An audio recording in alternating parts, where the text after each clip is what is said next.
എല്ലാവർക്കും വിനീത നമസ്കാരം. ശ്രീമദ് ഭാഗവതം ദശമസ്കന്ധം അധ്യായം 2 ശ്ലോകം 8, 9, 10, 11, 12, 13, 14, 15, 16 9 ശ്ലോകങ്ങൾ ഇന്ന് നമുക്ക് നോക്കാം. ശുക്ലാംബരധരം വിഷ്ണു ശശിവർണം ചതുർഭുജം പ്രസന്നവദനം ധ്യായേൽ സർവവിഘ്നോപശാന്തയേ ഗുരവേ സർവലോകാനാം ഭിഷജേ ഭവരോഗിണാം നിധയേ സർവവിദ്യാനാം ദക്ഷിണാമൂർത്തയേ നമഃ. ഗണപതയേ നമഃ. സരസ്വത്യേ നമഃ. ഗുരുഭ്യോ നമഃ. ഓം നമോ ഭഗവതേ വാസുദേവായ. ശ്ലോകം 8. അന്യാശ്ച കംസ സംവിഘ്ന വിവരേഷു വസന്തിഃ ദേവക്യാ ജഠരേ ഗർഭം ശേഷാഖ്യം ധാമ മാമകം തത് സന്നികൃഷ്യ രോഹിണ്യാ ഉദരേ സന്നിവേശയ. ഭഗവാൻ യോഗമായ അടുത്ത് വിളിച്ചിട്ട് പറയണു, നീ ഗോകുലത്തിൽ പോയിട്ട് എന്റെ സഹോദരനായ ശേഷന്റെ അംശഭാഗത്തിനെ രോഹിണിയുടെ ഉദരേ സന്നിവേശ, ഉദരത്തിൽ പ്രവേശിപ്പിച്ചാലും. രോഹിണി മാത്രല്ല അവിടെയുള്ളത്, വസുദേവ ഭാര്യമാരായ മറ്റ് ചില സ്ത്രീകളും അവിടെ ഉണ്ട്. അവരെല്ലാവരും കംസനെ ഭയപ്പെട്ട് വേഷം മാറി ഗൂഢങ്ങളായ ഓരോരോ സ്ഥലത്ത് വസിക്കണു. നീ അവിടെ എന്തിനു വേണ്ടിയിട്ട് അവിടെ പോകേണ്ട ആവശ്യം എന്ന് വെച്ചാൽ, ഇപ്പോ ദേവകിയുടെ ഗർഭത്തിൽ പ്രവേശിച്ചിരിക്കുന്നത് എന്റെ അംശമായിരിക്കുന്ന ആദിശേഷൻ. ആ ഗർഭത്തിനെ ദേവകീ ഗർഭത്തിൽ നിന്ന് യാതൊരു കേടും കൂടാതെ പുറത്തേക്ക് എടുത്ത് രോഹിണിയുടെ ഗർഭത്തില് സുഖമായിട്ട് പ്രവേശിപ്പിക്കും. അതാണ് എന്റെ അംശമായതുകൊണ്ട് ആകർഷിച്ചെടുക്കുമ്പോ ഒരു ജീവഹാനി ഒന്നും സംഭവിക്കില്ല എന്ന് പ്രത്യേകം കാണിക്കാൻ വേണ്ടിയിട്ടാണ് മാമകം ധാമ എന്ന പദം ഇവിടെ പ്രയോഗിച്ചിരിക്കുന്നത്. അങ്ങനെ ആരും അറിയാതെയും ദുഃഖം കൂടാതെയും ആകർഷിക്കുകയും വേണം, പ്രവേശിപ്പിക്കുകയും വേണം. അതിനുള്ള സാമർഥ്യമൊക്കെ നിനക്കുണ്ട്, അതിലൊക്കെ ഞാൻ അനുഗ്രഹിച്ചു തന്നിട്ടുണ്ടെന്ന് ഭഗവാൻ പറയുന്നു. അങ്ങനെ എങ്ങനെയാ ഈ ബലരാമൻ രോഹിണിയുടെയും ദേവകിയുടെയും പുത്രനായത് എങ്ങനെയാന്ന് ഇപ്പൊ മനസ്സിലായില്ലേ?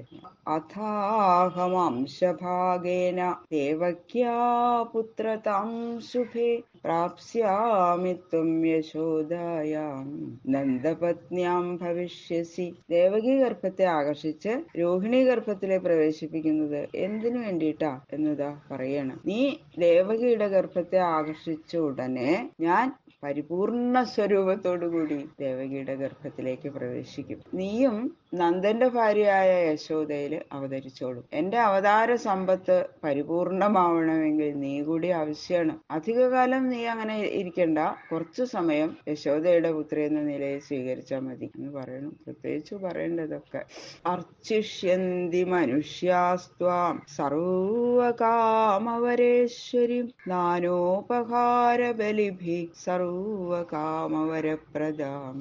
ഇങ്ങനെ എന്റെ ആജ്ഞയെ പരിപാലിക്കുന്നതിനാൽ നിനക്കും സർവലോക പൂജ്യത സിദ്ധിക്കും എന്നതാ പ്രത്യേകം പറയണു ഭഗവാൻ. മനുഷ്യര് സാധാരണ കാമാസക്തരായിരിക്കും. അവരുടെ ആഗ്രഹങ്ങൾ സാധിക്കാനുള്ള ധർമ്മകർമ്മങ്ങൾ ചെയ്യാൻ അധികാരവും അവർക്കുണ്ട്. ചിലര് പുത്രന്മാരെ വേണമെന്ന് പറയും, ചിലര് ഐശ്വര്യത്തെ വേണമെന്ന് പ്രാർത്ഥിക്കും. ഇങ്ങനെ പലരും പലവിധ വിഷയങ്ങളെ ആഗ്രഹിക്കും, പ്രാർത്ഥിക്കും. അവർക്കുള്ള ആ വക കാമങ്ങളെ സാധിപ്പിക്കാനുള്ള അതിയായ ശക്തി നിനക്കുണ്ട്. അവര് ആഗ്രഹിക്കുന്ന സകലവും സാധിപ്പിക്കുന്ന വരങ്ങൾ ദാനം ചെയ്യുന്ന നിന്നെ അനേകവിധ പൂജാദ്രവ്യങ്ങൾ കൊണ്ടും നിവേദ്യങ്ങൾ കൊണ്ടും അവര് പൂജിക്കുന്നു. ഭഗവാൻ അനുഗ്രഹം കൊടുക്കുകയാണ് യോഗമായയ്ക്ക്. നീ നന്ദപത്നിയില് അവതരിച്ചോളൂ.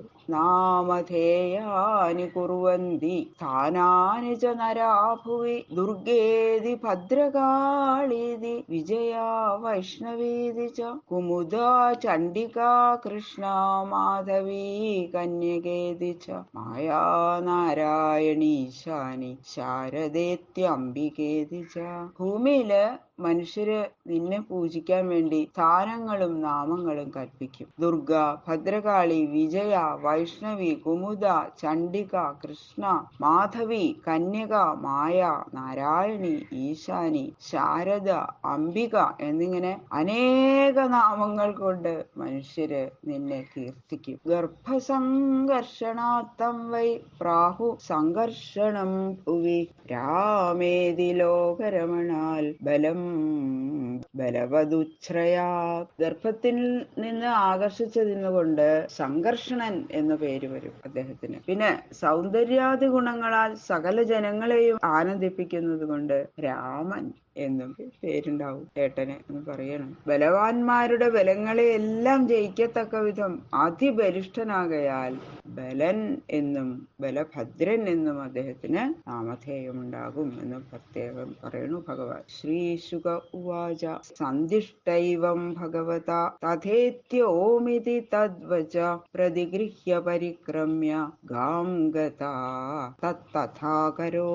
ഇങ്ങനെ ഭഗവാൻ കൽപ്പിച്ചപ്പോ യോഗമായാദേവി ഭഗവാന്റെ ആ വാക്കിനെ അത്യാദരത്തോടുകൂടി സ്വീകരിച്ചു. ആ വിധം പ്രവർത്തിക്കാനുള്ള ആ ശക്തിലാഭത്തിനും ഭഗവാന്റെ അനുഗ്രഹത്തിനും വേണ്ടി പ്രദക്ഷിണം വെച്ച് പ്രാർത്ഥിച്ച് നമസ്കരിച്ച് ഭൂമിയിലേക്ക് പോയി. ഭഗവാൻ പറഞ്ഞ പോലെ എല്ലാം ചെയ്തു യോഗമായാദേവി. തഥാ ഇതി ഓം ഇതി, അതായത് തഥാസ്തു എന്ന് പറയില്ല, അതിനകത്ത് പോലെ ചെയ്തോളാം എന്ന്. രണ്ടിന്റെ അർത്ഥമൊക്കെ ഒന്ന് തന്നെയാണ്. അധികം ആദരവുണ്ടെന്ന് കാണിക്കാൻ വേണ്ടിയിട്ട് ഇത് 2 പ്രാവശ്യം പറഞ്ഞു എന്ന് മാത്രമേ ഉള്ളൂ.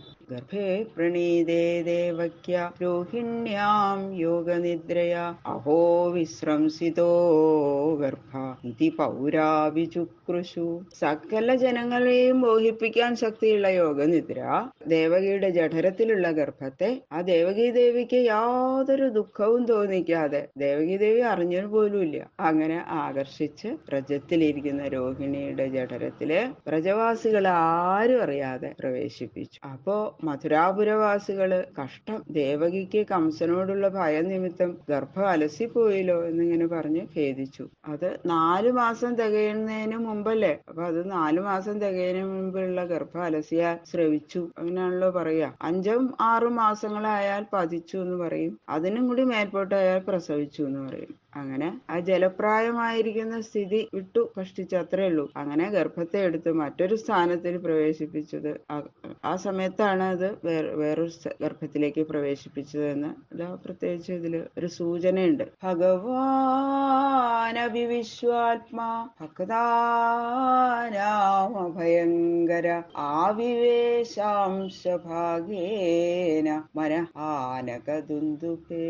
സർവത്ര ആത്മസ്വരൂപേണ വ്യാപിച്ചിരിക്കണു എങ്കിലും തന്നെ സർവാത്മന ആശ്രയിക്കുന്ന ഭക്തന്മാരുടെ മാത്രം ജന്മാദി ഭയങ്ങളെ നശിപ്പിക്കുന്ന ഭഗവാൻ പുരുഷാദികളായ സകല അവതാരങ്ങളുടെയും ആസ്പദമായും ജ്ഞാനാദികളായ സകല ഐശ്വര്യങ്ങളുടെയും ഏകാധാരമായിരിക്കുന്ന പൂർണ്ണ ആനന്ദ സ്വരൂപത്തോടുകൂടി വസുദേവന്റെ മനസ്സിലേക്ക് അങ്ങനെ പ്രവേശിച്ചു. ആദ്യം വസുദേവരുടെ മനസ്സിലേക്ക് പ്രവേശിച്ചത്, പിന്നെയാണ് വസുദേവര് ദേവകിയുടെ ഗർഭത്തിലേക്ക് കൊടുക്കുക ചെയ്തിരിക്കുന്നത്. അല്ലാതെ ശരിക്കും ജീവന്മാർക്കുള്ളതുപോലെ ശരീരബന്ധം ഉണ്ടാവാതെയാണ് ഭഗവാന്റെ അവതാരം എന്ന് പറയുന്നു. അഗ്നി സർവത്ര വ്യാപിച്ചിരിക്കണു എങ്കിലും ഒരു പദാർത്ഥത്തെ ദഹിപ്പിക്കണമെങ്കിൽ മരക്കഷ്ണത്തിൽ പ്രവേശിച്ച് ജ്വാലാരൂപേണ പ്രകാശിക്കണം, അല്ലെ? അതുപോലെ സർവവ്യാപിയായിരിക്കുന്നു എങ്കിലും ഭഗവാന് ദുഷ്ടനിഗ്രഹം ശിഷ്ടാനുഗ്രഹം മുതലായ കാര്യങ്ങൾ സാധിക്കാൻ അവതാര സ്വരൂപങ്ങൾ സ്വീകരിക്കണം. അതാണ് അതിന്റെ അർത്ഥം. അങ്ങനെ ഭഗവാൻ അതാ വസുദേവരുടെ ഹൃദയത്തിലേക്ക് പ്രവേശിച്ചു എന്ന് പറഞ്ഞു. ബാക്കിയുള്ള ശ്ലോകങ്ങള് നമുക്ക് നാളെ നോക്കാം. സർവത്ര ഗോവിന്ദ നാമ സങ്കീർത്തനം, ഗോവിന്ദ ഗോവിന്ദ ഗോവിന്ദ.